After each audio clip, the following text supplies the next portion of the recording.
સમાચાર વિસ્તારથી જોઈશું। ગુજરાતની મતદાર શુદ્ધિકરણ ડ્રાફ્ટ યાદી જાહેર કરી દેવાઈ છે। ડ્રાફ્ટ મતદાર યાદી મુજબ ગુજરાતમાં 4,34,70,109 મતદાર છે। મતદાર શુદ્ધિકરણ પ્રક્રિયા દરમિયાન 73,73,327 મતદાર નીકળ્યા છે। 18,07,553 મતદારો કાયમી સ્થળાંતર કરેલા સામે આવ્યા છે। 3,81,470 મતદારો ડુપ્લિકેટ હતા, જેને દૂર કરવામાં આવ્યા।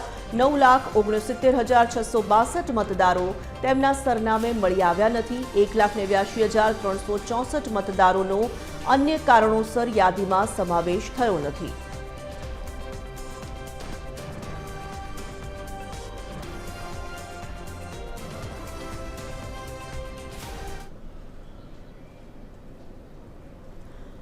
એસોસિએટ એડિટર સોનલ અનડકટ જોડાઈ ચૂક્યા છે વિગતો સાથે। સોનલ, આખરે યાદી જાહેર કરી દેવામાં આવી છે અને જે યાદી જાહેર કરવામાં આવી છે તેમાં અનેક આંકડા સામે જે આવી રહ્યા છે, વિગતે સમજવા માંગીશું।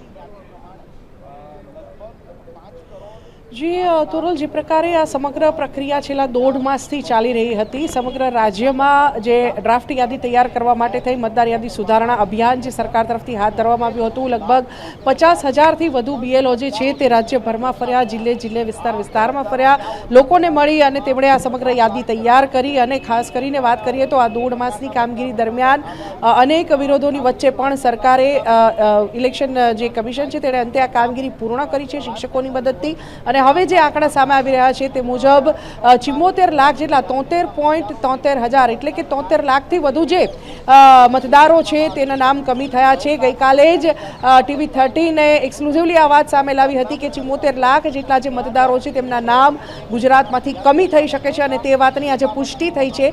મહત્વનું છે કે 73 લાખ જેટલા જે મતદારો છે તેમના નામની કમી કરવામાં આવી છે સમગ્ર પ્રક્રિયા દરમિયાન। અને સાથે સાથે જો આંકડાઓની માયાજાળ પર નજર નાખીએ તો પુરુષ મતદારો જે છે, કુલ મતદારોની જો વાત કરીએ તો 4,34,00,000થી વધુ મતદારો નોંધાયા છે। પુરુષ મતદારોની વાત કરીએ તો 2,24,00,000થી વધુ મતદારો છે અને મહિલા મતદારોની સંખ્યા 2,10,00,000થી વધુ છે।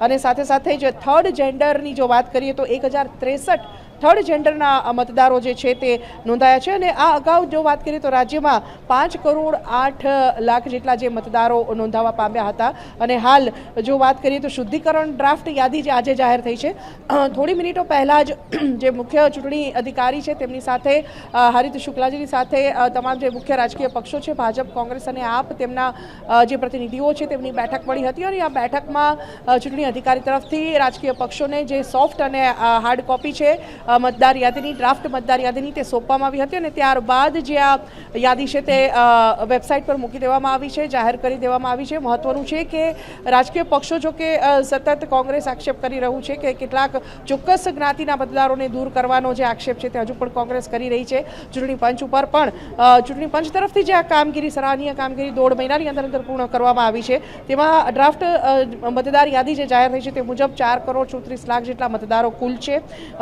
અને જે શુદ્ધિકરણ પ્રક્રિયા થઈ તે દરમિયાન જે મૃત્યુ પામેલા મતદારો છે તેની સંખ્યા 18 લાખથી વધુ છે। આ એવા મતદારો છે કે જેમના મૃત્યુ થઈ ગયા પછી પણ તેમના નામ જે છે તે મતદાર યાદીમાં બોલતા હતા। આવા 18 લાખથી વધુ મતદારોના નામ કમી કરવામાં આવ્યા છે। સાથે સાથે જ કાયમી સ્થળાંતર કરેલા જે મતદારોની વાત કરીએ તો 4 કરોડથી વધુ એવા મતદારો છે કે જે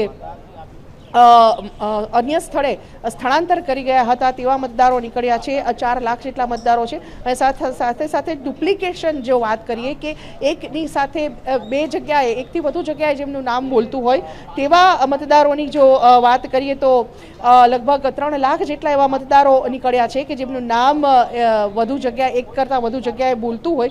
આ પ્રકારે 1,89,000થી વધુ મતદારો એવા છે કે જેમનું નામ કોઈપણ કારણોસર તેમના નામનો સમાવેશ થઈ શક્યો ન હતો। એટલે આ એવા આંકડાઓ અત્યારે સામે આવી રહ્યા છે કે જેમાં મહત્વપૂર્ણ જે આ કામગીરી છે તેમાં શુદ્ધિકરણની પ્રક્રિયા ખાસ મહત્વની હતી, કેમ કે જે પ્રકારે બાંગ્લાદેશીઓએ ઘૂસપેઠ કરી ગુજરાતમાં અને ચંડોળા તળાવ ખાતે જે પ્રકારે ઓપરેશન હાથ ધરાયું, અનેક બોગસ જે દસ્તાવેજો મળી આવ્યા, બોગસ આઈ કાર્ડ મળી આવ્યા, બોગસ જે મતદાર કાર્ડ મળી આવ્યા, આ તમામ બાબતોના કારણે થઈ અને ખાસ કરીને મતદાર યાદીની શુદ્ધિકરણ સૌથી મહત્વનું હતું। આવા સંજોગોમાં જે પ્રકારે આ શુદ્ધિકરણની પ્રક્રિયા કરવામાં આવી તેમાંથી 74 લાખ જેટલા હાલ જે એક્ઝેક્ટ ફિગર સામે આવી રહ્યો છે 73 લાખથી વધુ 73 લાખ અને 73,000 જેટલા જે મતદારો છે તેમના નામની કમી થઈ ચૂકી છે અને આ જ વાત TV30 ગઈકાલે એક્સક્લુઝિવલી જાહેર કરી હતી કે 74 લાખ જેટલા જે મતદારો છે તેમના નામની કમી કરવામાં આવશે અને આજે એ વાતની પુષ્ટિ મળી છે।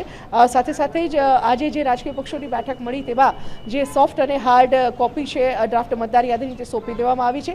હવે પછીની જે પ્રક્રિયા રહેશે તે 18 જાન્યુઆરી સુધી ચાલુ રહેશે। આજથી 18 જાન્યુઆરી સુધીમાં જો કોઈ મતદારને એવું લાગે છે કે તેનું નામ આ ચકાસણી કર્યા બાદ એવું લાગે છે કે ડ્રાફ્ટ યાદીમાં સમાવિષ્ટ નથી તો આવા સંજોગોમાં તે ફોર્મ 6 ભરી અને જે સમગ્ર પ્રક્રિયા છે તે કરવાની તેને રહેશે। જરૂરી આધાર પુરાવા જે તે સંબંધિત ઓફિસ તરફથી અથવા તો ચૂંટણી પંચ તરફથી જે માનિત કરેલા છે તે તમામ આધાર પુરાવા રજૂ કરવાના રહેશે અને ત્યારબાદ ફોર્મ 6 ભર્યા બાદ તેમનું જે નામ છે તેનો ઉમેરો તેઓ આ ફોર્મમાં ડ્રાફ્ટ યાદીમાં કરાવી શકશે। પણ સૌથી મહત્વનું છે કે આ જે પ્રક્રિયા છે તે 18 જાન્યુઆરી સુધી ચાલશે અને ત્યારબાદ આખરી મતદાર યાદી જાહેર કરવામાં આવશે। આજે જે આ ડ્રાફ્ટ યાદી જાહેર થઈ છે તેમાં વેબસાઇટ પરથી ચૂંટણી પંચની સાથે જ એપ પરથી પણ જે મતદારો છે તે પોતાનું નામની ચકાસણી કરી શકે છે। જો નામ નથી મળતું તો ફોર્મ 6 ભરી અને સમગ્ર પ્રક્રિયા ફરીથી કરી શકશે અને ત્યારબાદ આખરી મતદાર યાદી જે છે તે 18 જાન્યુઆરી બાદ જાહેર કરવામાં આવશે। વિગતો માટે ધન્યવાદ સોનલ।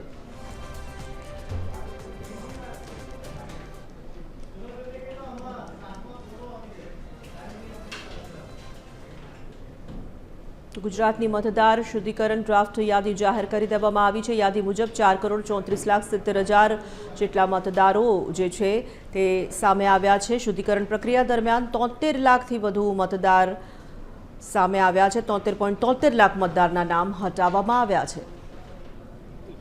આજે અમે કામગીરી જે ઓછા સમયમાં થઈ એને પણ અમે બિરદાવીએ છીએ વિરોધ પક્ષ તરીકે અને જે બીએલઓ છે પોતે અત્યારે આ કામગીરી દરમિયાન શહીદ થયા કે એમને કોઈને હૃદયરોગનો હુમલો થયા કે હેરાન થયા જીવ ગુમાવો એ બધાને અમે શ્રદ્ધાંજલિ પણ અર્પી છે કે ભગવાન એમની આત્માને શાંતિ અર્પે અને અમે સાથે સાથે માંગણી કરી છે કે જ્યારે નો મેપિંગવાળા લોકો માટે કેમ્પ કરવાના છો તો એ વખતે સરળતાથી થાય એટલે પહેલાં જાહેરાત છાપાઓમાં પણ થાય ઇલેક્ટ્રોનિક મીડિયામાં પણ થાય અને કયા કયા પુરાવાઓ જોઈએ એ પુરાવાની જો માહિતી પહેલાંથી આપવામાં આવે તો હું માનું છું કે નો મોપિંગવાળો પ્રશ્ન પર જે છે એ સેટઅપ થઈ જાય એવો છે। બીજું ખાસ કરીને કે મતદાર યાદીમાં હંમેશાથી એક વિસંગતતાઓ રહેતી હતી કે એક પરિવારના એક સભ્યનું નામ હોય એક સભ્યનું નામ એટલે બીજા સભ્યનું બીજા બૂથમાં હોય એટલે બેના બૂથ અલગ થઈ જતા હતા। ત્યારે અમે આજે માંગણી કરી છે કે ઘર નંબર વાઇઝ એક પરિવારના લોકોને એક જ બૂથમાં સમાવેશ કરવામાં આવે ઘર નંબરના આધારે જેનાથી ચૂંટણીના દિવસે મતદાનના દિવસે લોકોને એક બીજી જગ્યાએ આમ તેમ ફરવું ના પડે એટલે એ વાત કરી છે ક્રમવાઇઝ એ ગોઠવાય અને જે ઓનલાઈન ફોર્મ ભરવાનું જે સ્પેસ છે એની અંદર નામ લખવાની જગ્યા બહુ જ સ્પેસ નાની છે એ માટે અમે કીધું છે કે સ્પેસ મોટી કરવામાં આવે અને જે રીતના આપણે જે મતદાનની અંદર 6 નંબર ફોર્મ મેન્યુઅલી ભરીએ છીએ એની અંદર જે પુરાવાનો સમાવેશ એની અંદર થઈ જાય છે એ જ પ્રમાણે ઓનલાઈનની અંદર પણ એ પુરાવાનો સમાવેશ થાય।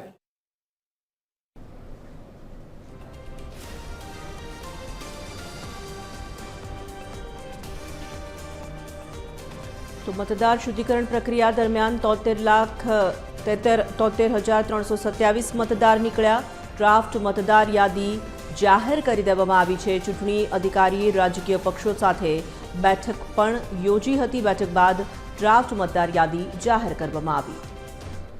73,000 જેટલા મતદારોના નામ કમી થયા છે એમાં 18 લાખ જેટલા મૃત્યુ પામ્યા છે લગભગ 40 લાખ જેટલા મતદારો શિફ્ટેડ છે। આ બધું મળતા અમારે ચૂંટણી પંચને કહ્યું છે કે ભાઈ તમે આવનારા સમયમાં આ જે મતદારો શિફ્ટેડ થયા છે અને મળી આવ્યા નથી એમને શોધવાનો પ્રયાસ એમના તરફથી થાય અને મહત્તમ મતદારોને હજી પણ મતદાર યાદીમાં ઉમેરવામાં આવે એવી અમે રજૂઆત કરી છે અને આવનારા સમયમાં 27 અને 28 અને 3 ડિસેમ્બર અને 3 અને 4 જાન્યુઆરી કેમ્પ પણ થવાના છે મતદાન મથકો પર જેથી કરીને મતદારો જે પણ રહી ગયા છે એ પણ એમના નામ સરળતાથી નોંધાવી શકે। Thank you. હિન્દી માટે